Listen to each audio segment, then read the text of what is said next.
Hold on. All right. Good morning, everybody. Thanks again for joining us for another webinar through the Western Fire Chiefs Association. This series, we're really excited to have on a couple of distinguished guests going to be talking about an issue really prime for the fire service. And it does involve technology. So I want to throw a bone out to our WFCA Tech U program that's really trying to bring education and solutions to all of you. We know that the tech ecosystem is crazy right now. What we want to bring you is solutions. We want to bring you answers, and we want to bring you education. And so I think today we're really excited because I think it's going to be a blend of all of it as we navigate through this next hour. Real quick, I want to introduce along with me on the screen to your left is Chief Nick Schuler, currently serves as the Deputy Director of Communications for CAL FIRE. Very intimate knowledge about the topics we're going to talk about today. So Chief Schuler, thanks so much for joining us. Really appreciate it. And then to his left, our right, is Rob Brown, the current CEO of Intera. So Rob, really excited to have you both on. Thanks for joining us. Morning. Thank you. Thanks for having us. Let's kick it off this way, Rob. We'll talk just a little bit about Intera, and we're not going to make this a sales pitch webinar. We're really going to talk about the topic, and that's where we're excited to do. But talk a little bit. You came in as the CEO of Intera. I don't have the exact time frame, about a year ago, if I remember right. Memory serves. Coming up on two. Two. Okay, that just tells you the gray is real. Like it's real gray on this head and on this fake beard. So 2 years ago, I know you and I chatted originally. I was still at Boise Fire, and we chatted about Intera and where are you going. And I immediately got a little bit excited about where Intera was going and the vision you had for Intera. So maybe just talk to our folks and the folks that are going to watch this recorded. Where's Intera at? Where's your focus? And then we'll really get into what we're talking about today. Yeah, great. Thank you, Mark. Appreciate it. So I think I'm on month 22 in the role. It took me about 6 months or so to kind of figure out where all the doors and the light switches were. And then, as you mentioned, kind of went out on a road trip to talk to our major customers. And at the time, Boise was a customer of Intera's and kind of shared our roadmap about, as a 15-year-old tech company in small business, let's face it, our technology had grown a little bit stale and we needed to really refresh. And that was really what I first started to do, was go out and talk to our customers about what is it they needed and what do they need from Intera. And what I really clearly heard was, hey, we need Intera to innovate. We need good new technology. The customers certainly liked the common operating platform solutions that we put out.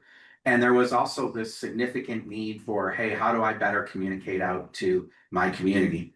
And how do I engage with my community? And that really came to, our major reinvestment in the platform. And Intera's put in multi-millions of dollars into redeveloping our platform. It's now branded under the Aware branding. So we have Aware Intel Hub, which is the re-envisioning of our command and control platform and our traditional common operating platform. More in the EOCs and the planners and the desktop, sitting on a large screen.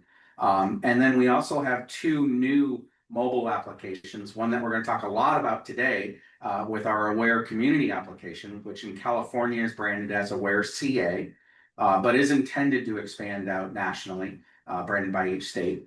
That's our community engagement. And then finally, our Aware Ops application, which is our secure first responder mobile app.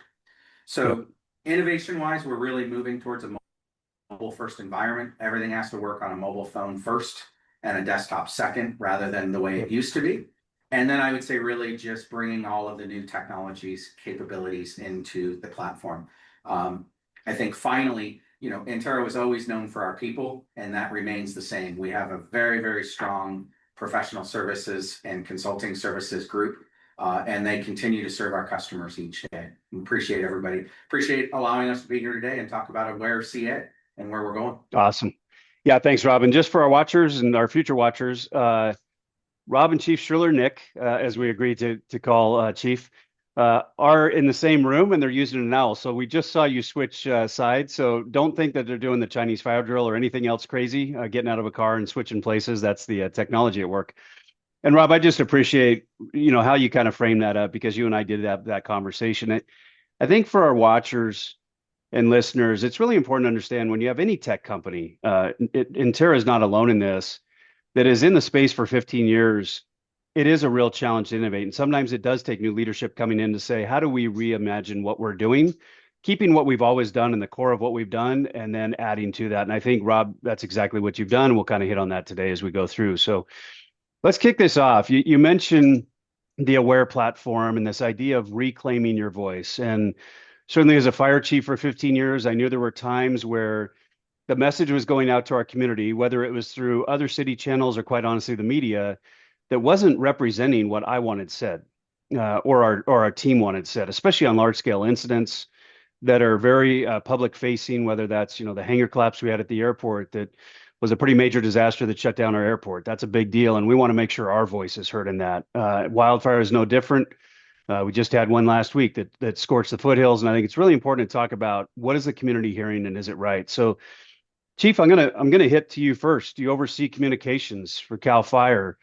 When we say public safety agencies need to kind of reclaim their authoritative voice, what do we mean by that? And what does it mean to Cal Fire as you guys have navigated around this issue? Yeah, thanks, Mark. I think it's a great question, and for Cal Fire, when an incident happens in the state, a lot of people just assume that Cal Fire is managing all incidents, which Right. everybody listening understands that that's not necessarily true. But for us, we're constantly looking at how we can innovate, how we can continue to enhance the speed in which we provide authoritative information to the public. And we really took a look after the January 2025 fire siege in LA. And during that 3 week period, 75 million people come to our website in 3 weeks because they were seeing the pace and scale at which we could provide information. And it's not just updates about the fire, but it's also demographics that help in recovery, help the media understand who they're speaking to, the languages that were spoken, as well as also understanding that what does the media need to actually share that message. And some of that was as simple as providing 3D perspectives on fire. So, after that, we started looking at, as part of after action reviews, is how can we take this to the next level? When we went back and looked at our website and recognized, not shocking that about 85% of the people that visit our website are coming from a mobile application. We wanted to Mhm. ensure that we could create a solution and partner with a vendor. At that time, we didn't know who it would be, to create something that wasn't just about Cal Fire, but was about any agency providing authoritative information to the public, something that they know and they could take to the bank that came from first responders at scene. Yeah, it makes sense. And certainly that Palisades Eaton fire was front story for everybody. So I can only imagine the inquiries you were getting, the website hits you were getting. I think we saw that all across the West. We've seen the same thing in Lahaina, in Paradise, Thomas Tubbs. I mean, take your pick. Certainly in Colorado, they saw it in the Marshall Fire as well. And so how do we make sure that information is accurate? I think, Rob, from your perspective as the partner, the vendor partner in this, what has changed in the public information environment that makes this so urgent today from a solution standpoint? I think it's just the way society has changed. I think back to, when I was growing up, and my parents always taught me, if I was in danger, look for a badge. And that's really Yep. where our branding around Trust the Badge came from, was, hey, if I'm in danger, I want to know where to go to be safe. I think a combination of many things, the media, social media, the way we interact and get our news, the way that we get information has changed. I think now, what most studies around social media tell us is that the first information that we see is what we believe and what grounds us. And then anything after that, we're questioning. If you're getting your information from social media, or you're getting it from a non-authoritative source, that may not be accurate. It may be, but it may not be. And so it was really about, hey, how do we give the public a tool that allows them to go to one place? If you're in distress, or your family or your property is in distress, trying to figure out what app to go to and where to go, you can't be doing that in the middle of an emergency. So we Yep. wanted to create a trusted place for all public safety agencies to participate and have that authoritative voice. So if the public is unaware and looking at information, they can know that that is 100% right, coming from the badge, and getting back to trusting the badge. I love that. So trusting the badge, and I'm looking at Nick's badge as he's wearing it today. So Nick, maybe a follow up to that. in the day and age of AI, which has now become a massive problem in the authoritative voice, because people are into the 2 minute sound bites. We know that. That's how they want to read their news, 2 minute sound bites. How do you see something like Aware really claiming back that space from AI? And I watched it here in our local fire. There's about 8,000 acres or so, threaten the community. And I watched all of the narration on social media that had nothing to do with anybody that was in command or knew what was going on. And a lot of this now is just generated by AI. We know that. How do you see this, Nick, for CAL FIRE as maintaining the distinguishment of here versus everything else people are seeing on social media? Because we know that's a challenge. How do you envision that? Yeah, I think one of the challenges is, like you said, right, the speed in which people are putting information out, and just because it doesn't always make it the authoritative source, right? And so Yep. for us, if the public recognizes us and trusts us, not just our agency, but fire service in general as the source, and if we can continue to provide micro bursts of information Yep. at a cadence that they are comfortable with, I think that is the important piece. What we saw, a significant increase in misinformation and disinformation Hmm. in the Palisades and the Eden and all of these other things. And what happens is people start believing everything they're reading. And so just because that's their perspective on what's happening there, that's not necessarily reality. And I think no different of when I was a battalion chief responding to a traffic accident, and the 911 RP said there's people trapped and it's over the side, and you get there and it's a non-injury. And Right. that's no different than in social media, right? People post what they believe or post what they hear. But what we want to assure people is, number one, they recognize that the information we're providing is validated, and they understand that top of mind is us getting the information to them. And that's something that we've taken very serious. And I think one of the things that's unique about this program is that, a lot of us in our day-to-day jobs are focused on the agencies we work for, and frankly writing for the brand of our own department. Hmm. And this is a unique application that we've said it's not about one agency, it's about all the agencies combined. Because if I'm a citizen, I don't care if it's Cal Fire, LA Right. City, San Diego, Sacramento, anybody. I just want to know that the information I'm getting is from the trusted source. Yeah, it makes sense. And I'm going to pick on you again because one of the things you said that I really want our watchers and listeners to pay attention to, you said the term microbursts of information. And I think the fire service, we put out our initial press release. We maybe have a presser on site where we get all the team together and the chief and the incident commander and all that. And then we'll do a later press conference a day later. But there's a big gap in between all those points in time where this disinformation can arise in social media and people start believing it. So maybe, Nick, from a perspective of inside your comm center at CAL FIRE and working with all your local partners around you that you just mentioned, how do you approach tactically, operationally, those microbursts? How are you doing that? And what tools are you using to present that microburst of information? Yeah, great question. For one, it had to be a shift of the mindset of, I spent 18 years on incident management teams, and Hmm. when thinking about constantly pushing out information that frankly uh, doesn't have to be approved by the IC was kind of a thought for all of us. All of us, it's like, whoa, that is a unique thing. But as Yeah. technology and advancements have occurred, whether it's through Intel aircraft flying over and providing updated acreage that is automated to our website and it's automated to Aware. Things that we already know that are right from technology are important updates. Historically, you'd get the 6 a.m. and 6 p.m. updates that match, the 209. But there Yep. was a lot, as you mentioned, that happened in between. So for us, being able to provide a constant cadence of information on what's happening, updated evacuation areas, progression of the fire, things that make the homeowner or people in that area have a better situational awareness of what's happening is really important. And what I've really stressed to our folks is they don't need a press release. Outdated, press release for fire station grand openings, not for fires. And that's something that we've really embraced in our organization is quick, and accurate, and authoritative. And Mark, Makes if I can sense. add, I think too, Yeah. what we've been saying to our agencies that we're engaging with is, look, you don't have to have a giant PIO shop to be able to put out information. What the public really wants is a quick 2 or 3 sentence update. And that Yep. can now be done in the field on a mobile.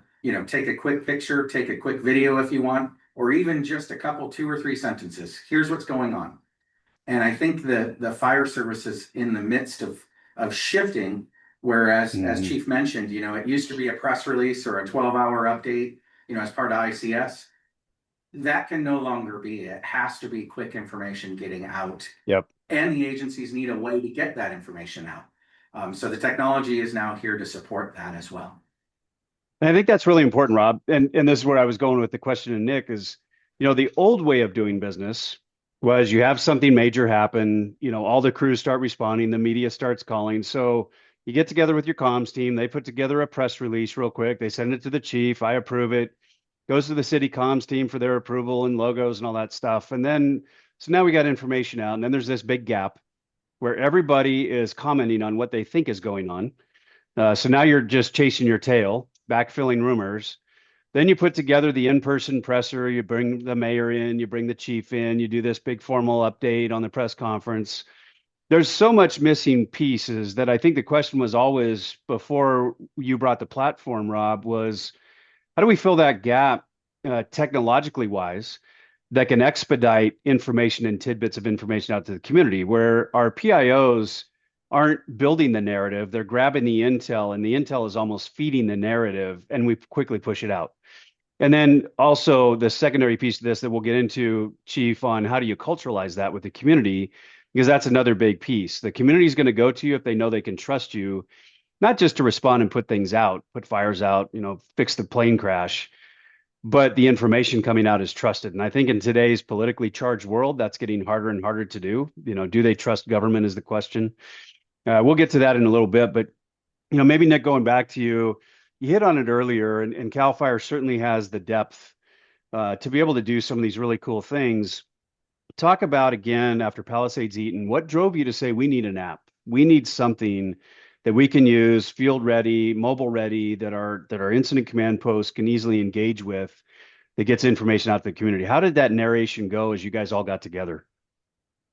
Yeah, so afterwards, like any large incident, you have an after action review, and you look at the successes and the challenges and things that we could do better. And we started self reflecting and went, 75 million people visiting your website. Obviously, you are an authoritative source that people want to hear from. But how can we make that access better? And we all recognize that having to go to a website versus the information being pushed to you through an app is something important. And as part of that process, we analyzed heat signatures on our website to determine what were the priority of things that people were looking at, what they were clicking on. Did a little bit of revamping on our website, and then also talked with the governor's office and the leadership of Chief Tyler, and wanting to continue to take our communications program and our ability to communicate to the public to the next level. So we got together with our IT and our technology program and looked at some options. Started having initial conversations with a variety of tech companies, and realized that we needed to put this out to a formal RFP Yep. and see what agencies would bring back. When the decision was finally made that Intera was going to be our selected vendor, we quickly went to work and looked at all of the enhancements that already occur and all the automation that already occurs to our website, and asked them to take it to the next level in a mobile platform. Bring us new ideas that we may not have considered, but also recognize that this was something that, yes, it was a venture that Cal Fire started, but to be successful, this needs to be a fire service solution. And to be good partners, we talk a lot about it. We talk a lot about it at meetings and conferences of working together, but to really pull the patch off and say, we're actually going to do this and implement it. And what we've been able to accomplish just in the 6 months, I've said at many meetings, if you try to get as many agencies that want to join Aware to just pick a common wildland fire glove or a structure glove, that would be a 5-year project, right? And so to see the success we've already had even before launch, I think is a credit to the direction that agencies want to go to. Yeah, I love it. And we could spend a whole nother hour podcasting, webinaring, we're all in the same mission space, yet all seem to think we have our own way of doing it. That's a whole nother conversation, but you're spot on. So we do need solutions that can truly cross state, federal, local entities where we all can come together and find commonality. And I think, I said this to Chief Tyler at a meeting that we were at.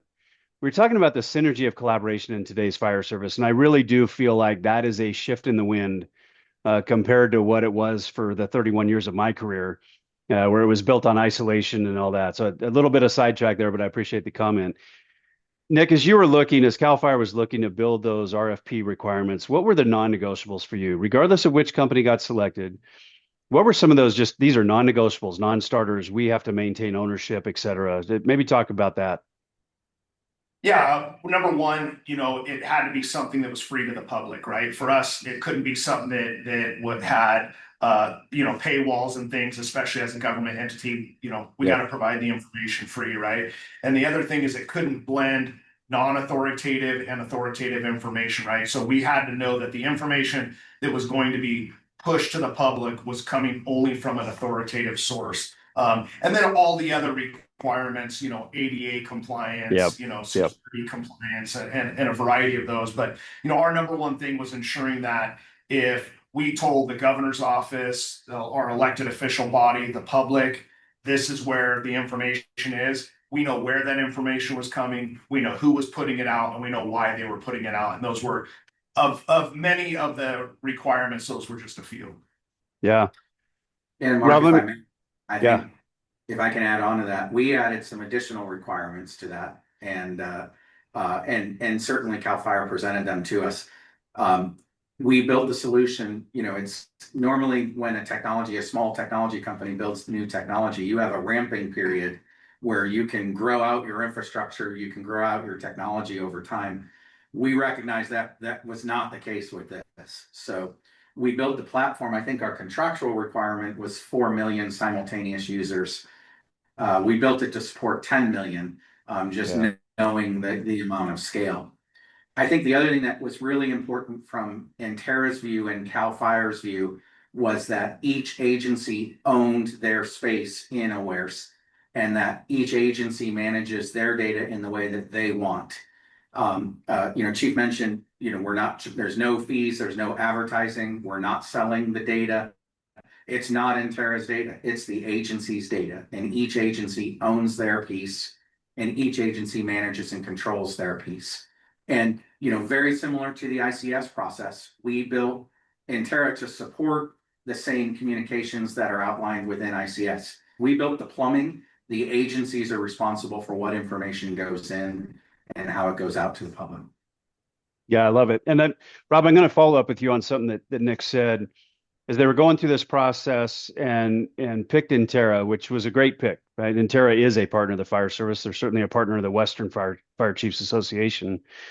But we talked about, Nick, you mentioned something, taking the patch off. And to me, that signals that we're now in a partnership with technology. It's not a contractual or transactional process. It's actually a partnership that we're going to build this right thing together. So, Rob, from your perspective, from the vendor side, knowing that has not always been the case in the technology ecosystem, how did you approach that with Intera saying, okay, we are going to partner and work together to build a great tool for the community? What we looked at was how do we build this to the size and scale that it has to be? And then how do we pay for that? There's always Yep. a cost to deliver. Yep. And I think one of the things that we're battling right now is non-authoritative information sources have many different ways to generate revenue off of the fire service data.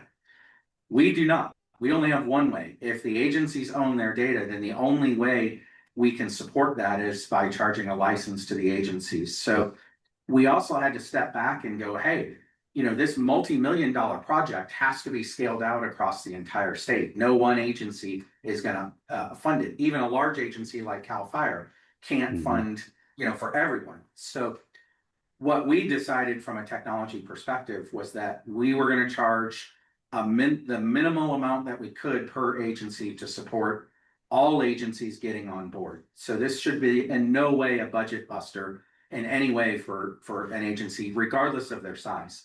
whether they're Yeah. a 50-person agency or a 10,000-person agency. And by charging a small license fee, we can then allow all agencies to participate, and Entera gets the revenue streams that we need to support continued innovation.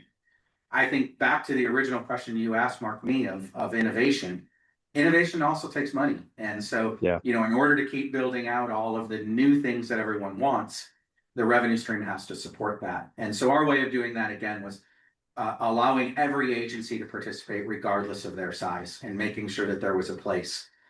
One of the things that I have been super impressed with was, and just as a proof point of what Nick says when he says that taking off the patch on the shoulder, we have had agencies 5-person to 5,000-person asked to participate, and they all come in the same way and they all get treated the same way. We've not been asked to differentiate one or the other or support one more than the other. It has been support every agency the exact same way. And I think that's really, really cool at CAL FIRE to do that and fund the initial and then allow the agencies to own and take their piece.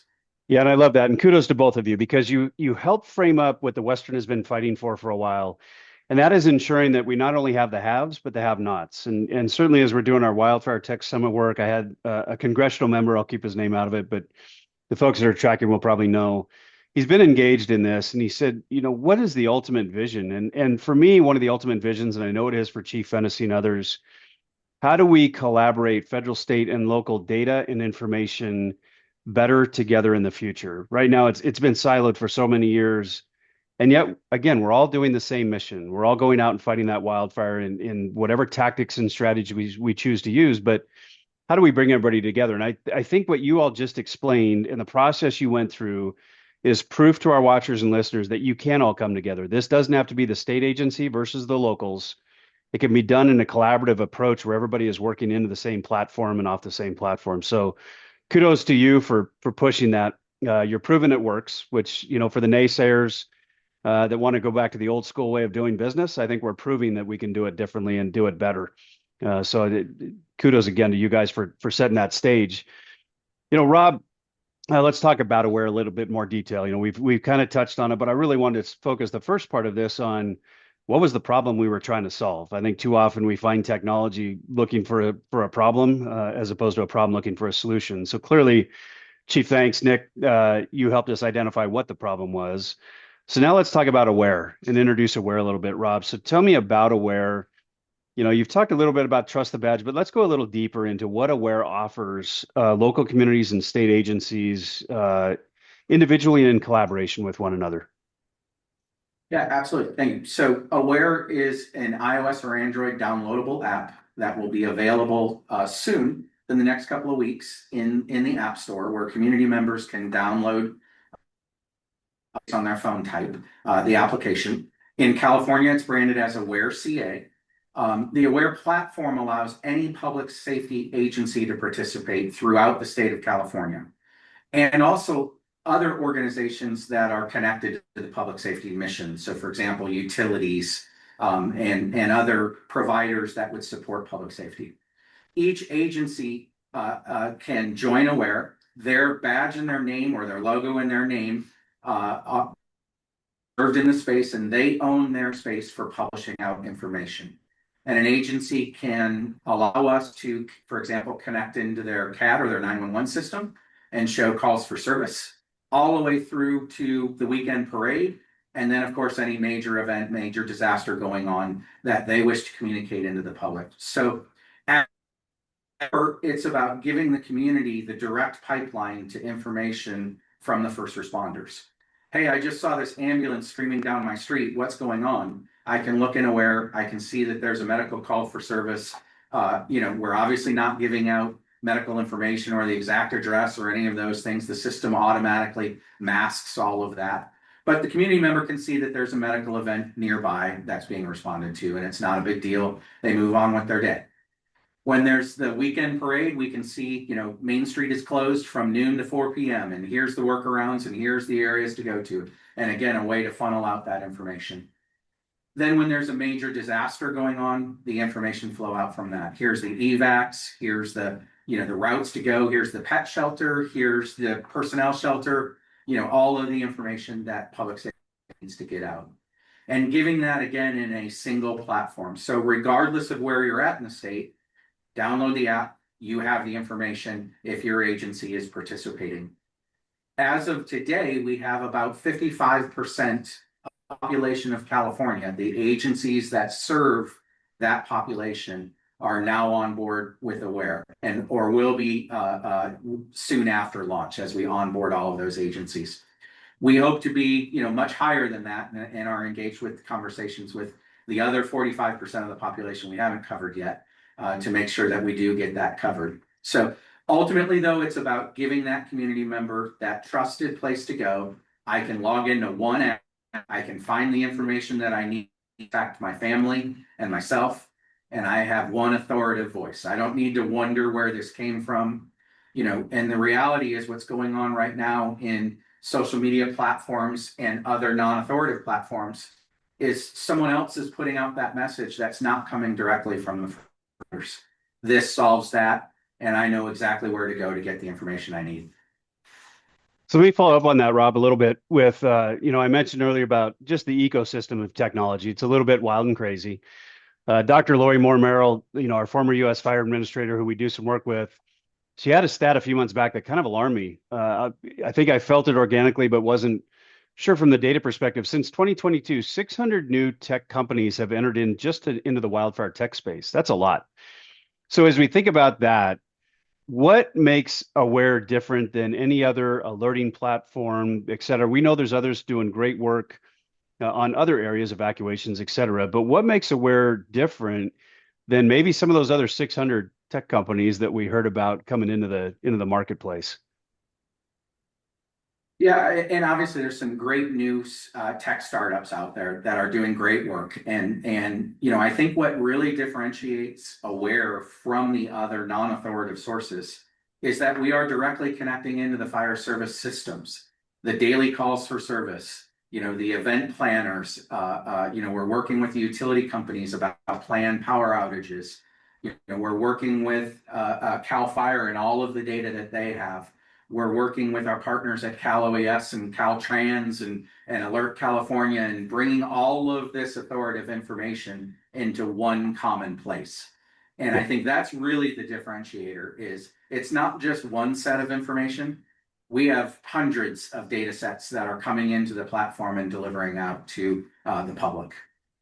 Perfect. Mark, if I could add one piece on that, I think some of the other things that the platform brings is some unique perspectives that aren't necessarily offered or not offered in the data sets or the layers, if you will, that this app is going to provide. And, the ability, aircraft are always an attention getter of the public, whether or not they're impacted by a fire or not, they're always interested in what's going on. So for us, one of the things was to actually be able to show the aircraft, in an environment, in a 3D environment that actually helps people understand how aircraft move in the stack, which direction they fly, the aircraft, all the agency aircraft is currently branded. So if an LA City helicopter flies by it, it's going to show the LA City branded information, the ability to go, oh, I'm interested to know, to be able to click on that aircraft and it actually follows, you can track that aircraft from the point it takes off to a fire and back. And some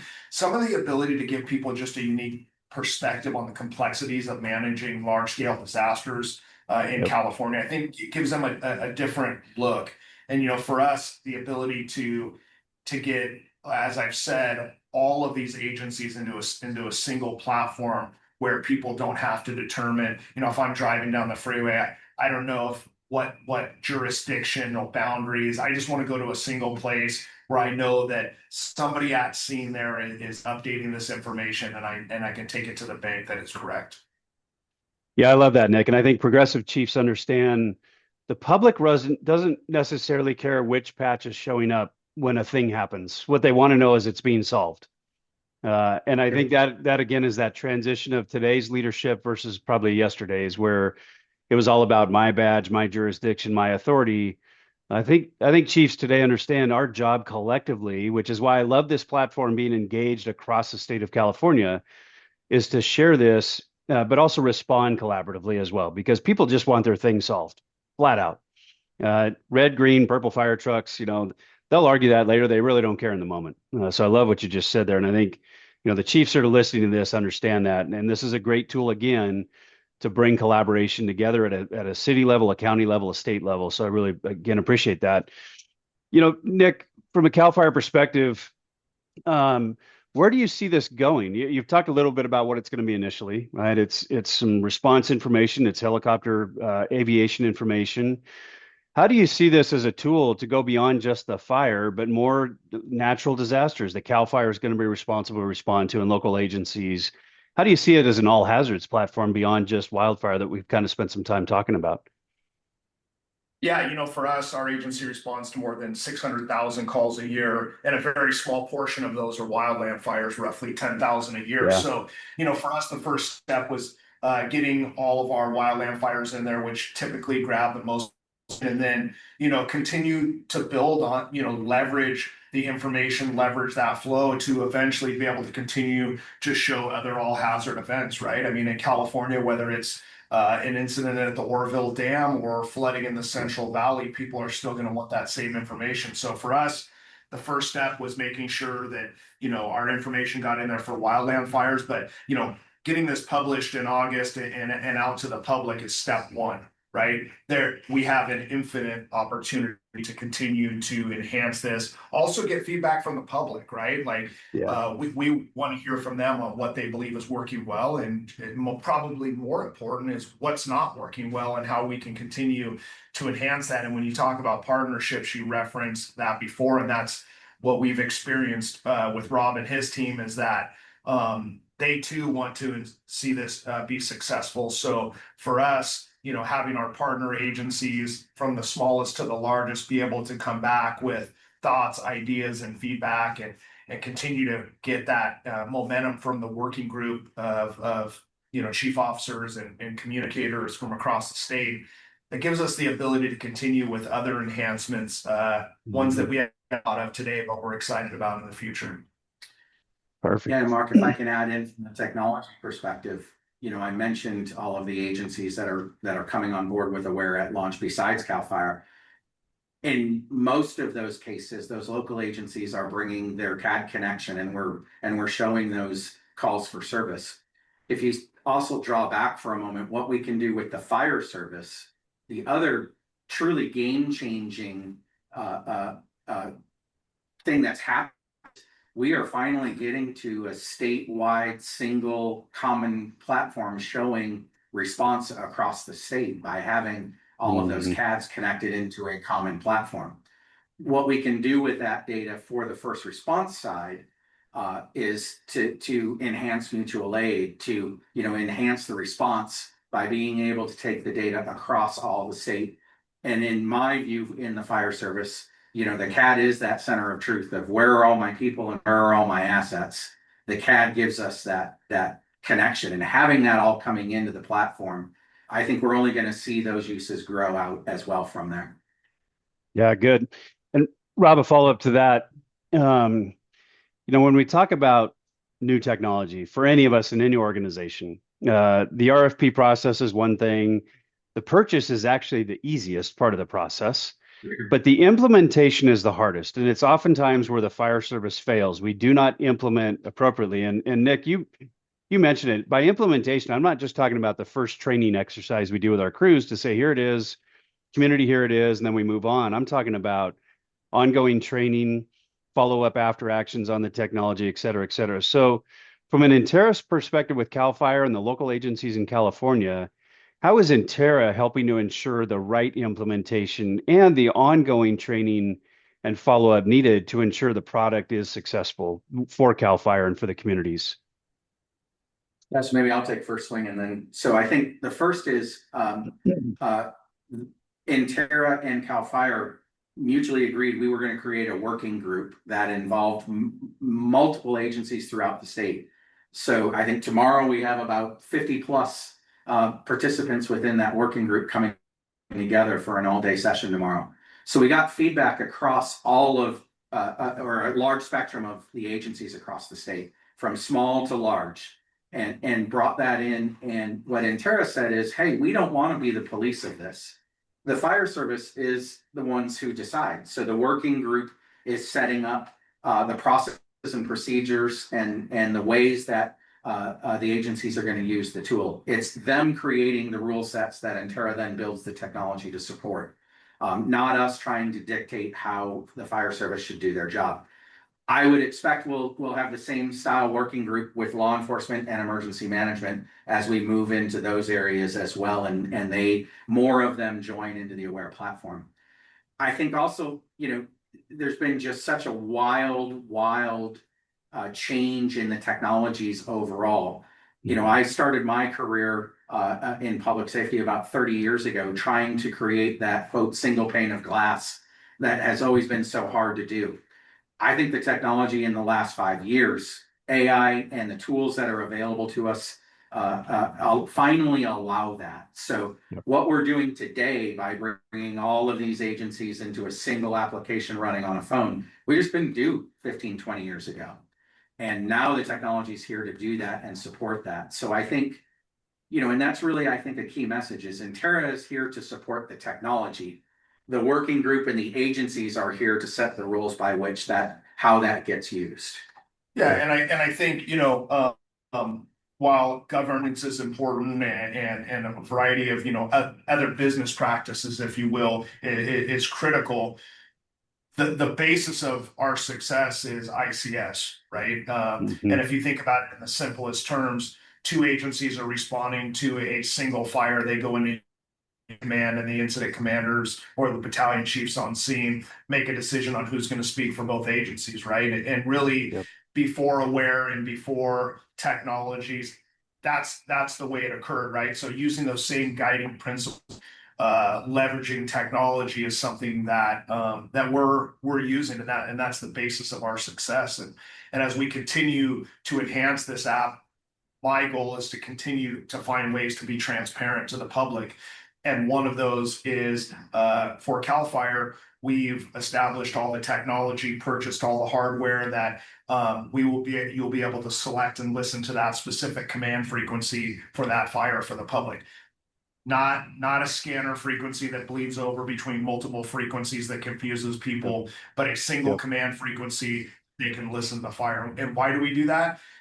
Again, there's nothing to hide. We want people to understand the complexities and of what we're dealing with. Hear a rapidly expanding incident, or hopefully hear that a forward rate of spread's been stopped, and that they can rest easy and enjoy their day. But my goal is this is not the finish line. This is the starting line. Yeah, I love that. Nick, maybe a follow-up to that. How is CAL FIRE thinking about navigating transparency to the public? Because I think every fire chief faces this. We want to be more and more transparent with our public, but we also know there's security risks in doing that. There's domestic terrorism risks in doing that. How are you guys navigating that balance between transparency while also still protecting the critical tactical operations so that we don't have bad actors kind of showing up to our space, right? And we know that happens. How are you guys working through that? Yeah, for us, I think that's a twofold answer. Number one, the technology, right? I referenced the Palisades and the 75 million people, but there was also 188,000 cyber attacks on our website in 3 weeks, none of which were successful, fortunately. And I bring that up because there is a stark recognition of the potential for bad actors to try to infiltrate our technology. And while I'm not the person to speak on that, I would say that our department is very robust and has worked closely with Rob and his team to ensure that that's being addressed on the technology side. I think on the operational side is that we're focused on providing command level updates, not necessarily tactical updates on where tactical frequency or where hose lays are placed. But what we want to do is not overwhelm people with information, but provide them with information that's going to help them make decisions about the safety of their family. Yeah, I love it. Yeah. And maybe Rob, on the technology side, how is Intera helping to ensure that your platform is secure enough that it can't be hacked and gotten into by bad actors? I mean, we all face this. As you know, the Western got hacked about a year and a half ago with the Daily Dispatch. It happens. What are you all doing at Intera to ensure that this stays secure? Yeah, I'll never say that we're never ever going to get hacked because Yep. I don't think that's a realistic view. I think we are certainly have all of the technology in place to create the most secure environment. Aware is housed in Microsoft Azure Commercial for the public facing side. And for the agency side, we're housed in Azure Government. So we're relying and working closely with Microsoft on the underlying network ports. We also have a number of vendors that are providing cybersecurity services on top and continual 24/7 monitoring and everything else you would imagine.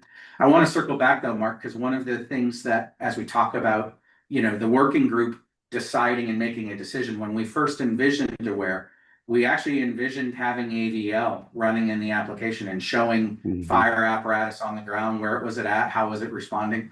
And the feedback was that was getting too tactical and giving out too much information that Yep. may put people at risk. So we've made the decision to not do that. And I think that's a great example where we as technologists thought, hey, this would be really, really cool. I can see a fire truck in 3D, driving Yeah. down the road. And the working group said, no, that's a little too far. We may do that at some point, but we want to make sure, we have a good clean start and we're keeping our people safe. And I think that's a good point around that too, that we took back and said, hey, we have to make that change. Yeah, I think that last piece is just important to planning section chiefs and resource ordering groups, knowing where the resources are, how long it's going to be to get there. But the public, yeah, I agree with you. Probably a little bit of too much information. Yeah, certainly. So, Rob, maybe a follow-up question on that, on along the same lines what we've been talking about, and maybe Nick, you'll appreciate this as well. As fire service leaders, we're inundated almost daily from some company wanting us to see their thing, right? That's just the world that we live in. But what I'm intrigued by, and Rob, you and I have talked a lot about this, is how are certain companies working together? Right? Because I think that's where the fire service recognizes the synergy in the vendor community and appreciates it. So maybe within your platform and the work you're doing, how are you working with others in kind of this technology space to enhance your product?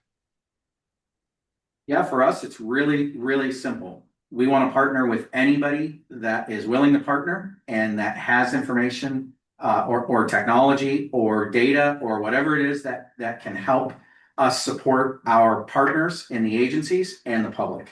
So a Yeah. great example of that is with Genesis. We've done a nationwide partnership now with Genesis, where we're connecting their evacuation data directly into Aware. So anywhere within the state of California, a Genesis customer can create an evacuation a grid or select an evacuation grid, and that instantly shows up in Aware and then instantly notifies the public that may be subscribed into information around that. We're doing that partnership nationally with Genesis. We have partnerships with Alert California for the camera networks. We have, we're willing to talk to anyone. One of the things that I think is happening in the fire service as well around data is this recognition that, it's for first and foremost, from Anterra's perspective, it's always the agency's data. So we're also not going to share that data unless we have the agency's permission to do that. Yep. But we will certainly always entertain doing that. And for us, if an agency asks us to share their data with another vendor, we go through a very simple process to determine whether or not that involves a license or not. In many cases, it would not. And we would do that integration. And Rob, you guys truly are a single pane of glass. And you've heard my rant in front of other chiefs and other groups. I engage vendors and they show me their tool and then they say, and we have a single pane of glass. Well, that single pane of glass is just for their product. You truly are the single pane of glass. I often joked as a chief, in my office, I could have probably 19 monitors on the wall that were all my different systems that told me what was going on in my fire department. And I always argued, I want one screen, one monitor. You offer that. So talk a little bit about that. You've already hit on it, but talk about how that data points come in from multiple sources to truly create your one-page situational awareness tool. Yeah, and I think with Aware CA, that's obviously with a lens of going out to the public. So it's all of the information that needs to go out to the public. We also have our Intel Hub and Aware Ops, which is the similar single pane of glass, but a secure environment for internal information or information within the public safety. And yeah, I think one of the major technology investments investments that Intera has made is we have built basically a Swiss Army knife that allows us to bring any data in and do that in a highly repeatable, common way. So I think, we've worked to solve the major technological gap in the public safety space, and that is, we have 10 different, as you mentioned in Boise, you probably had 10 different systems built 10 different ways, with 10 different technology stacks. How do you unify all of that? And ultimately what Intera has built is that Swiss Army knife that allows us to connect into those 10 systems and bring that data into one view. And then obviously leveraging our strategic partners, Microsoft, Esri, Mapbox, some others that are providing other tools that we can use in that stack. Yeah, so let me get to a couple questions. Henry popped a couple questions in here, so let me get to those. Nick, I'll start the first question with you. I happen to mention AI and how AI is now starting to promote bad information, misinformation, whether that's through bad actors or just people that want attention or whatever it is. What are you seeing within CAL FIRE in the state of California where AI has disrupted incidents or spread misinformation? Have you seen something specific that you guys are tracking there in the state of California?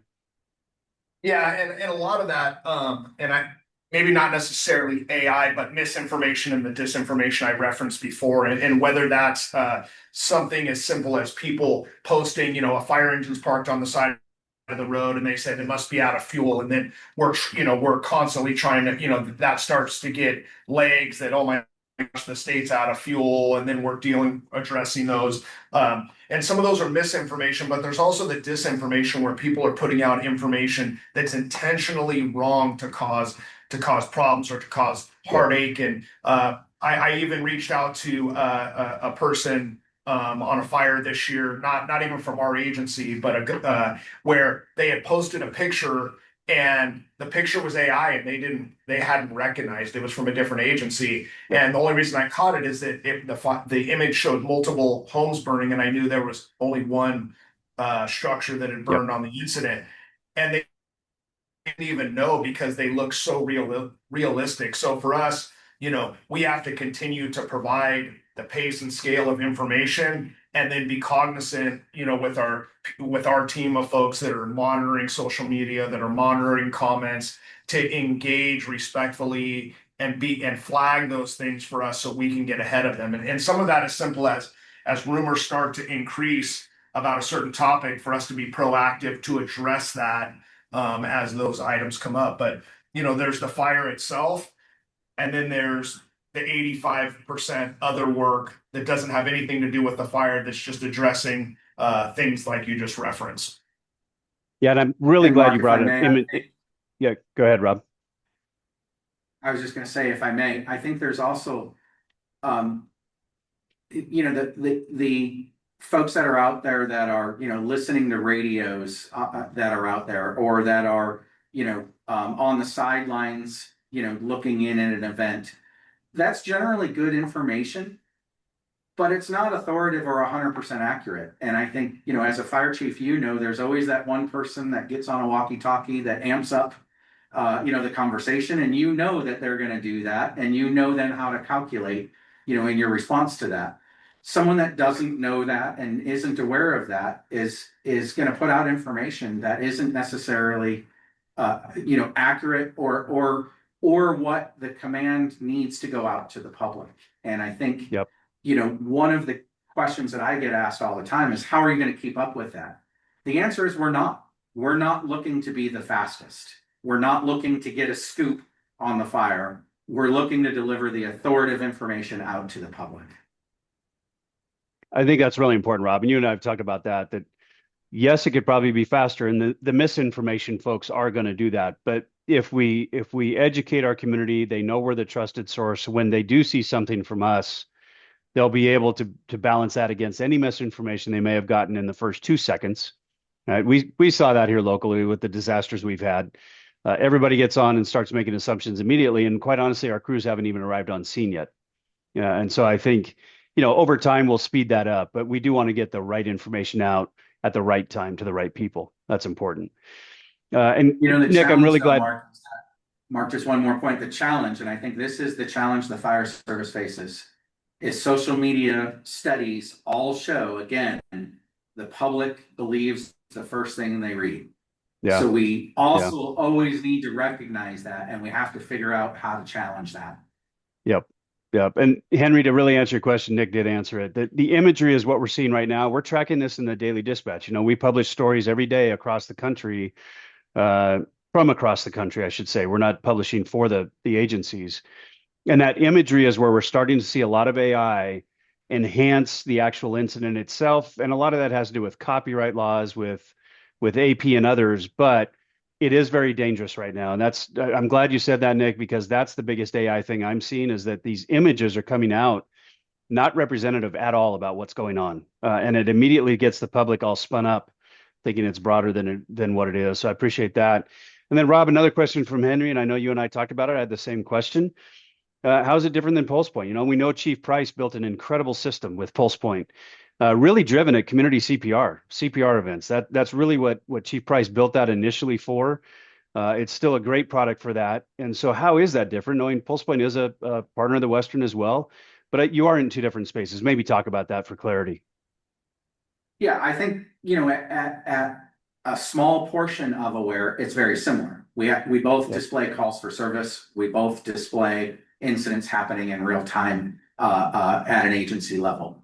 I think that the main difference is, PulsePoint, as I understand, takes information from the CADs and displays it.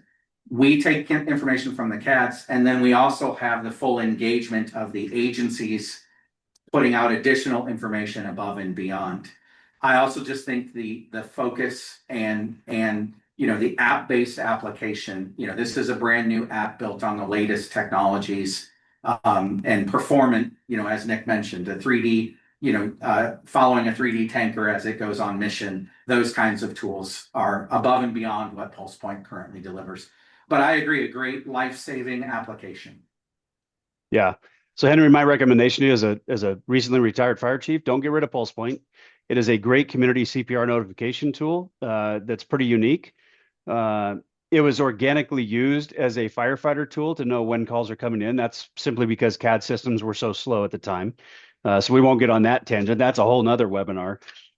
So my recommendation is maintain PulsePoint and reach out to Intera because they are doing two different things, two different focuses. There is some commonality, but they still have their own distinct space in our industry. So hopefully that answered the question. With that, Chief Schuler, I'm just going to give final thoughts to you. We're coming up on the top of the hour. Anything you learned through this process, for the folks that are watching this today and going to watch it tomorrow through our recorded webinars and hopefully a podcast we're going to turn this into, they're going to listen to it. Final thoughts on what you would want people to know listening to this or watching this about the work you're doing, your partnership with Intera, and what you see as the future. I'll just give you the floor. Well, first, Mark, thank you for having us. For myself, with 28 years in the fire service, my goal when we started this wasn't to compete with anybody else. It wasn't to say that other platforms are not useful. For us, it was to have a singular authoritative voice that represented all agencies and provided a means for us to communicate from the fire service directly to the public to enhance transparency, to promote efficiency, and that's what we're doing. And we're excited about the launch in August, and just really appreciate your time and having us. Thank you. Awesome. Well, thanks to both of you. It'd be great to do this again after August, quite honestly. We'll maybe do it again in December, January, give you guys some time to settle in. But I think that's a great follow-up on how did that implementation go, and let's learn a little bit more about it. So really appreciate having you both on. Thanks for joining us, and we'll see you on the next webinar. Thank you. No.